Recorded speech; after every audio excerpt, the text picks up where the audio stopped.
안녕하세요. 저는 종로구에 사는 30대 여자입니다. 제가 여기에 글을 쓰게 될 것이라곤 상상도 못했었지만 몇 년 전 너무나 영화 같은 일이 제게 일어나서 이렇게 사연을 보내보려고 합니다. 저는 현재 남편과 4년째 알콩달콩 깨를 볶으면서 잘 살고 있는데요. 저희를 만나게 해주신 할아버지 한 분이 계세요. 지금부터 여러분들께 저와 할아버지의 이야기를 들려드리려고 합니다. 저는 할아버지와 만나기 2주 전에 부모님께서 돌아가셨었어요. 저희 부모님은 정말 동네에서 소문이 자자할 정도로 부부 금슬이 좋은 분들이셨어요. 저 또한 살면서 두 분이 싸우시는 모습을 단 한 번도 본 적이 없었고, 만약 나중에 제가 결혼을 한다면 부모님들처럼 살고 싶다는 생각도 들었었어요. 저희 집이 부유한 편은 아니었지만 부유한 사람 못지않게 행복한 삶을 살고 있었어요. 아버지는 회사를 다니시다가 명예퇴직 당하신 후로 대기업의 경비원으로 일하고 계셨었고, 어머니는 20대 때부터 지금까지 중소기업에서 재무팀으로 일하시다가 퇴사를 하셨어요. 저는 두 분께서 지금껏 열심히 일하셨으니 아버지 휴가 때 오붓하게 여행을 다녀오라고 했죠. 딸, 어떻게 너만 두고 우리 둘이서 가? 아빠 휴가에 맞춰서 너도 휴가 빼면 안 돼? 난 셋이서 같이 놀러 가고 싶은데 우리 맛집 이런 것도 잘 모르고 말이야. 그래, 엄마 말이 맞아. 늙은이들이 뭘 알고 돌아다니겠어. 그리고 우리 둘만 가면 허전해. 옆에서 조잘거리는 사람이 있어야지. 그러니까 시간 좀 내봐. 어떡하지? 지금 회사에 중요한 일이 있어서 이번 휴가는 진짜 맞추기 힘들 것 같아. 두 분이서 오붓하게 갔다 와요. 간만에 연애 시절로 돌아가는 기분으로 말이야. 딸, 차라리 욕을 해. 이 양반이랑 같이 살아온 세월이 얼만데 이제 연애 시절에 달다름은 없어. 세월의 흔적이 칙칙하게 남아있구만. 니네 엄마 항상 좋으면 저렇게 투덜거리더라. 아주 나랑 데이트할 생각에 신났어. 봐봐, 잇몸 보이게 웃는 거. 간만에 놀러갈 생각에 들뜨셨는지 부모님 얼굴에 미소가 가득하셨어요. 저도 같이 가고 싶었지만 일 때문에 결국 함께하지 못했어요. 그렇게 두 분이서 여행을 떠나셨고 즐거운 시간 보내고 계신 지 셋뿐인 가족 톡방이 간만에 활기가 차더라고요. 부모님의 여행 마지막 날에 엄마한테 뜬금없이 사랑한다는 카톡이 왔더라고요. 저는 나중에 답장해줘야겠다고 생각하고 하고 있었던 일을 마주하고 있었어요. 그런데 얼마 후 모르는 번호로 전화가 왔길래 아무 생각 없이 받았어요. 부모님께서 돌아오시는 길에 비가 많이 왔었는데 그만 빗길에 미끄러져 사고를 당하셔서 크게 다쳤다고 지금 바로 병원으로 오라고 하는 거예요. 저는 신발도 제대로 못 신은 채 병원으로 달려갔어요. 택시기사가 제 상태를 보더니 말없이 엑셀을 밟아주시더라고요. 그리고 제가 도착했을 때는 이미 부모님이 세상을 떠난 뒤였어요. 어머니께서 사고가 나고 정신이 있으실 때 마지막으로 제게 사랑한다는 톡을 보내신 거였어요. 저는 부모님을 덮고 있는 흰 천을 부여잡고 아직 답장도 못했는데 이렇게 가면 어떡하냐고 오열을 하자 저를 말리시던 주변 사람들도 고개만 푹 숙이시더라고요. 제가 아무리 부모님을 불러도 두 분은 일어날 생각을 하지 않으셨어요. 그때 저도 휴가 내고 같이 갈 걸 그랬다며 목 놓아 울다가 그대로 기절했고 부모님의 장례는 뒤늦게 다른 친척분들이 오셔서 진행됐어요. 장례 치르는 3일 동안 아무것도 먹지 못하고 부모님 영정사진만 쳐다봤던 것 같아요. 친척들은 이대로 두면 저까지 잘못될까봐 입에 뭐라도 넣어주시려고 하시는데 눈물만 하염없이 나고 도저히 뭘 먹을 수가 없겠더라고요. 장례가 끝난 후에도 저는 한동안 정신을 차릴 수가 없었어요.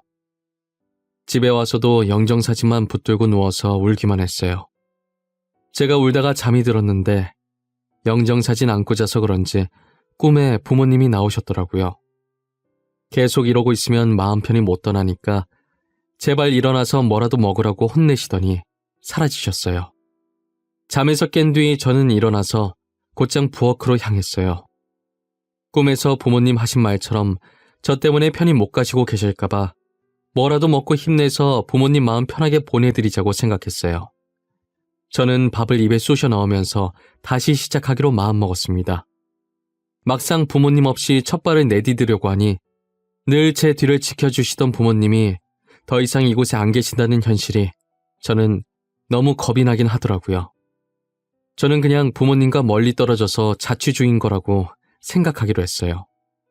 그랬더니 조금은 제 마음이 편안해지더라고요. 며칠 동안 부모님 유품을 정리하고 마지막 남은 물건들을 정리하려고 밖으로 나갔는데 저희 집 앞에 어떤 할아버지 한 분께서 이 추운 날 얇은 가디건만 입고 쓰러져 계시더라고요. 평소 같았으면 119에 신고만 하고 집으로 돌아왔을 텐데 저도 모르게 부모님 생각이 난 건지 할아버지를 저희 집 안으로 모시고 들어왔어요. 다행히 친구 중에 의사인 애가 있어서 잠시 와달라고 부탁을 했어요. 친구는 할아버지 상태를 보더니 제가 발견하지 않았다면 저체온증으로 돌아가실 뻔했다고 하더라고요. 저는 할아버지를 살짝 일으켜서 따뜻한 물을 입에 넣어드렸어요. 정신이 돌아오신 건지 제가 넣어드린 물을 삼키시더라고요. 저는 전기장판 온도를 더 올려드리고 따뜻한 물을 담은 보온병을 할아버지 머리맡에 뒀어요. 그리고 할아버지가 깨어나실 때까지 옆에서 기다렸죠. 정신을 차리신 할아버지는 아무것도 기억을 못 하시더라고요. 할아버지, 정신이 드세요? 저희 집에 쓰러져 계시길래 안으로 모셨어요. 혹시 집이 어딘지 아세요? 제가 집까지 모셔다 드릴게요. 나 집이 어딘지 몰라. 하나도 기억이 안 나. 우리 손녀 어디 갔나? 손녀 보고 싶은데 우리 손녀가 나 엄청 좋아했어. 할아버지 집 주소 기억 안 나세요? 어쩌다가 저희 집에 오신 거예요? 저한테 나중에 집 주소 기억나시면 꼭 말씀해 주세요. 아셨죠? 할아버지랑 얘기를 해보니 손녀만 기억하시고 약간 치매가 있으신 것 같더라고요. 치매라도 가끔 예전 기억이 돌아오실 때가 있으시니까 제정신으로 돌아오실 때까지만 제가 보살피기로 했어요. 그래도 다행인 게 제 직업이 작가라 재택근무를 하고 있어서 출근 걱정 없이 할아버지를 옆에서 보살필 수 있었어요. 할아버지께서는 손녀 이름도 모르고 얼굴만 기억을 하신다고 하더라고요. 그러면서 늘 저를 보면서 손녀가 생각난다며 환하게 웃으셨어요. 할아버지의 미소를 보는데 어찌나 마음이 아프던지 얼른 가족 품에 다시 안겨드리고 싶었죠. 제가 원래는 가족이랑 저밖에 모르던 사람이었는데 부모님이 돌아가시고 나서는 마음이 넓어진 건지 부모님께 하고 싶었던 효도를 할아버지께 하고 있었어요. 혹시나 할아버지가 불편하실까봐 기억을 찾으실 때까지는 저를 손녀라고 생각하고 많이 누추하지만 여기서 편하게 지내시라고 했어요. 부모님께서 혼자서 외롭지 말라고 제게 할아버지를 보내신 건가 했어요. 이젠 할아버지와 정이 들어서 정말 친할아버지 같고 그렇더라고요. 그렇게 할아버지와 제가 같이 지내게 된 지 1년이 지났을 무렵이었죠. 때뜸 할아버지께서 이제 다시 본인 집에 가봐야겠다고 하시는 거예요. 그동안 나랑 사느라 고생이 많았지. 처음 보는 사람을 이렇게 보살피기 쉽지 않았을 텐데. 이제 나도 슬슬 집으로 돌아가야겠어. 집으로 돌아가시다니요? 이제 기억이 돌아오신 거예요? 집이 어딘지 아시겠어요? 혹시 길 잃을 수도 있으니까 제가 모셔다 드릴게요. 그럴 필요 없구나. 혼자 찾아갈 수 있어. 나 이 집 왔을 때도 그리고 지금도 치매가 아니었거든. 집으로 돌아가고 싶지 않아서 그동안 치매인 척 연기했던 거야. 굳이 연기까지 하실 필요가... 도대체 이렇게 치매 연기까지 해가면서 집에 안 가시려고 한 이유가 뭐예요? 할아버지께서 치매 연기를 하게 된 이유를 말해주시기 시작하는데 저는 이야기를 듣는 내내 입이 떡하고 벌어졌어요. 자식이라는 사람들이 어쩜 이렇게까지 매정할 수 있을까요?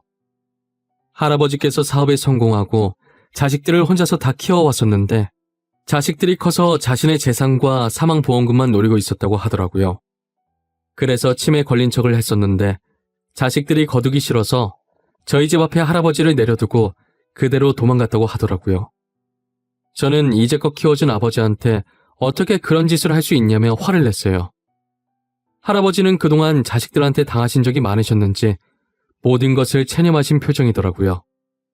그러더니 더 늙어서 자신이 정말 치매에 걸리기 전에 하루라도 빨리 다시 집으로 돌아가서 바로 잡아야겠다고 생각을 했대요. 저는 떠나시는 할아버지를 걱정스럽게 배웅해드렸어요. 며칠 후 제가 시장에서 장을 보고 온 사이에 고급 외제차 한 대가 저희 집 앞에 서 있더라고요. 곧이어 운전석에서 말끔한 정장을 입은 사람이 내리더니 저희 집 배를 누르는 게 아니겠어요? 거기 저희 집인데 무슨 일로 오셨어요? 저는 처음 뵙는 분 같은데 혹시 저희 부모님이랑 아시는 사이세요? 혹시 김지연 씨 맞으십니까? 회장님께서 지금 찾으십니다. 김지연 씨가 맞으시다면 저와 함께 갈 곳이 있으신데 차에 타시겠어요? 회장님이요? 그런데 제가 그쪽이 누군 줄 알고 차에 막 타요? 누군지 먼저 설명을 해주셔야 저도 차를 타던가 말던가 하죠. 제가 정장 입은 남자를 경계하자 뒷차 문이 열리더니 저희 집에서 같이 지냈던 할아버지께서 나오셔서 저한테 일단 차에 타라고 하시더라고요. 제가 차를 타서 어디로 가는 거냐고 여쭤봤지만 제가 아무리 물어도 대답을 해주지 않으셨어요. 한참을 가다가 차가 멈춘 곳은 꽤 비싸 보이는 아파트 앞이었어요. 여기는 앞으로 지연이 네가 살 곳이야. 어때? 마음에 드니? 1년 동안 이 할애비 비위 맞추느라 고생 많았다. 그동안 고마워서 내가 선물하는 거야. 그게 무슨 말씀이세요? 저는 이런 거 바라고 한 게 아니었어요. 그냥 저희 부모님 생각이 나서 도와드린 것뿐이에요. 나도 안다. 너가 가진 것도 없고 기억도 못하는 나를 부자인 걸 알고 일부러 보살펴줬겠니? 몰랐는데도 친할애비처럼 챙겨준 너한테 더 고마운 거야. 내 마음이니까 받아줬으면 좋겠구나. 만약 제가 안 받는다고 하면 어떻게 되는 건가요? 저는 지금 제가 살고 있는 집도 만족해요. 저 아파트는 제게 너무 과분한걸요. 너가 안 받는다고 하면 내가 많이 서운할 것 같구나. 너는 충분히 이런 곳에 살 자격이 있어. 그리고 나도 조만간 바로 옆으로 이사 올 거야. 필요한 거 있을 때 언제든지 우리 집으로 오고. 알겠니? 저는 얼떨결에 혼자 살기엔 부담스럽게 큰 아파트가 생겼어요. 할아버지께서는 말씀하신 대로 제가 이사 오고 3일 뒤에 바로 옆집으로 이사를 오셨죠. 저희는 서로의 집을 오고 가면서 가족보다 더 가족처럼 지냈습니다. 그리고 얼마 지나지 않아 저를 할아버지의 양딸로 올려주셨어요. 할아버지께서는 제게 자신이 살 날이 이제 얼마 남지 않았다면서 죽기 전에는 꼭 제가 평생을 같이 할 짝을 만나 결혼하는 모습을 보고 싶다고 하시더라고요. 저는 그 당시에 아직 부모님 잃은 슬픔에 잠겨서 결혼할 마음이 전혀 없었어요. 하지만 할아버지께서 정말 아끼는 친구의 아들이 있는데 친구 아들이라면 믿고 저를 맡길 수 있을 것 같다고 한 번만 만나보라고 하시는 거예요. 저는 할아버지의 부탁을 거절할 수가 없어서 한번 만나보기로 했어요. 그분은 현재 할아버지 회사를 물려받으려고 할아버지 밑에서 일을 배우고 있다고 하더라고요. 보통 자식한테 회사를 물려줄 텐데 자식보다 믿음직해서 그분한테 물려주시는 거라 생각했어요. 그리고 할아버지께서 가족들 분쟁에 진절머리 날 때마다 그분 집에서 지내곤 했다더라고요. 같이 지내보니까 이렇게 진국인 남자가 없는데 너무 아깝다고 하시면서요. 저보다 나이가 많아서 그런지 만나보니까 되게 진중하고 듬직하더라고요. 그분도 제가 마음에 드셨는지 엄청 다정하게 저를 챙겨주시길래 진지하게 만나기 시작하다가 얼마 지나지 않아 바로 결혼을 했어요. 나중에 알았는데 남편이 여자한테 많이 당해서 결혼을 안 하려고 했대요. 그런데 할아버지께서 괜찮은 여자 있다고 놓치면 후회한다고 계속 말씀하셔서 도대체 어떤 여자길래 할아버지께서 저렇게까지 하실까 하는 호기심에 저를 만났다고 하더라고요. 첫 만남 때 별 얘기 안 했는데도 이상하게 저한테 마음이 갔대요. 연애를 하면서 그런 생각을 한 적이 없었는데 저라면 결혼까지 할 수 있을 것 같다고 생각했다더라고요. 결혼할 짝은 다 정해져 있다고 하던데 참 신기해요. 남편과 저는 연애를 오래 하지 않았지만 마치 오래전부터 알던 사람처럼 편했어요. 현재까지도 싸운 적 없이 깨 볶으면서 잘 살고 있고요. 그리고 제가 지금 임신 중인데 할아버지께서 제 임신 소식을 듣고 엄청 좋아하셨어요. 아직 태어나지도 않은 아이의 이름을 지어주시겠다고 난리친 게 엊그제 같은데 최근에 할아버지께서 몸이 안 좋으신 것 같더니 결국 얼마 못 버티고 갑자기 세상을 떠나셨어요. 뭐가 그리도 급하셨는지 마지막 인사도 못 드리고 그렇게 보내드렸네요. 할아버지 장례식에 갔는데 자식들이라는 사람들과 마주하게 되었어요. 자기들끼리 부의금을 어떻게 나눌지 궁리만 하고 있더라고요. 그런 모습을 보면서 이때까지 할아버지가 어떻게 살았을지 안 봐도 눈에 훤하더라고요. 저와 남편은 3일 동안 할아버지 곁을 지켰고 나중에 비서께서 조용히 저희를 부르시더라고요. 할아버지 유언장을 제게 건네셨는데 내용을 보고 깜짝 놀랐어요. 할아버지께서 남긴 모든 재산을 저에게 주신다고 적혀 있었어요. 그리고 유언장에 같이 들어있던 조그만 봉투에는 태어날 아이의 이름이 적혀 있었어요. 할아버지는 돌아가시기 직전까지도 제 생각을 하셨다고 하시더라고요. 그리고 혹시나 자식들이 유산을 탐내고 제게 무슨 짓을 할 것이라고 예상하셨는지 그동안 자식들이 잘못한 짓을 적어놓은 종이도 같이 들어있었어요. 횡령의 갑질에 지은 죄가 한두 개가 아니더라고요. 비서께서는 모든 증거를 가지고 있으니 혹시나 자식들이 찾아와 돈을 탐하려고 한다면 바로 자신에게 전화해서 조치를 취하라고 하시더라고요. 그리고 할아버지의 명을 받아서 앞으로 계속 저를 모시게 됐다고 하셨어요. 저는 괜찮다고 그러지 않으셔도 된다고 했지만 할아버지의 명이라 어쩔 수 없다고 하시더라고요. 그리고 회사는 저희 남편이 할아버지를 이어서 계속 운영하기로 했습니다. 며칠 전에 할아버지 자식들이 저희 집에 찾아온 적이 있었어요. 아니나 다를까 할아버지 재산 내놓으라고 소리를 있는 대로 다 지르더라고요. 당신이 우리 아버지 재산 다 가져갔어? 당신이 뭔데 그걸 다 꿀꺽해? 친자식들이 이렇게 두 눈 뜨고 살아있는데 왜 당신이 가져가냐고? 당신, 우리 아버지 돈 많은 거 알고 일부러 접근한 거지? 그렇게 아버지 돈이 탐났어? 양딸? 진짜 웃기지도 않아. 당장 우리 아버지 돈 내놔! 어디서 이렇게 쓰레기 냄새가 나나 했더니 저기요, 왜 여기 와서 소리 지르고 난리세요? 당신들 한 짓이나 생각해보세요. 치매 걸렸다는 아버지를 어떻게 그렇게 매정하게 대할 수가 있어요? 우리가 아버지를 어떻게 대하든 네가 무슨 상관이야. 친자식은 우린데 왜 네가 난리냐고. 양딸로 올려주니까 진짜 친자식이라도 된 것 같아? 그동안 할아버지가 왜 자식들 한탄을 했는지 이제 좀 알겠네요. 어떻게 그렇게 인자한 할아버지 밑에서 저런 사람들이 태어났는지. 야, 너 말 다 했어? 이게 말이면 단줄 하나. 당장 우리 아버지 돈 내놔. 돈 어딨어? 그 많은 돈을 어디다 빼돌렸냐고? 할아버지 예상대로 자식들이 저희 집에 찾아와서는 마음대로 안방에 들어가서 뒤집어 놓더라고요. 그 꼴을 보면서 조용히 휴대폰을 들어 비서분께 전화를 했어요.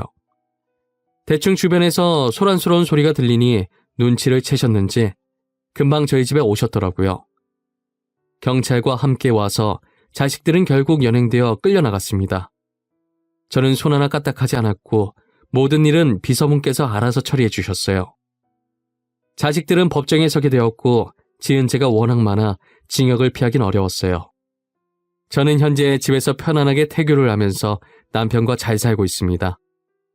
지금까지 할아버지 자식들이 언제 쳐들어올지 모른다는 생각에 조금 불안했었는데 이제 더 이상 저를 괴롭힐 사람이 없어서 이래도 되나 싶을 정도로 평화롭게 지내고 있어요.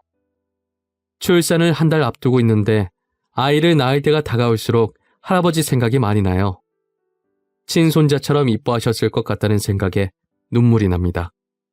할아버지께서 미리 예약하셨던 애기용품들이 지금 하나씩 도착하고 있는데 처음 애기용품을 배송받았을 때 얼마나 울었는지 몰라요. 배송이 다 오면 애기 물건들 챙겨서 할아버지 산소에 다녀야겠어요. 그동안 고마웠다고 떠나시는 순간까지도 저와 아이 생각해 주셔서 감사하더고요. 저에겐 할아버지가 되어주셨다가 아버지가 되어주신 그분을 언젠간 다시 만나는 날이 오겠죠. 제 사연은 여기까지입니다. 지금까지 제 이야기를 들어주신 모든 분들께 감사하고 늘 건강하시길 바랍니다.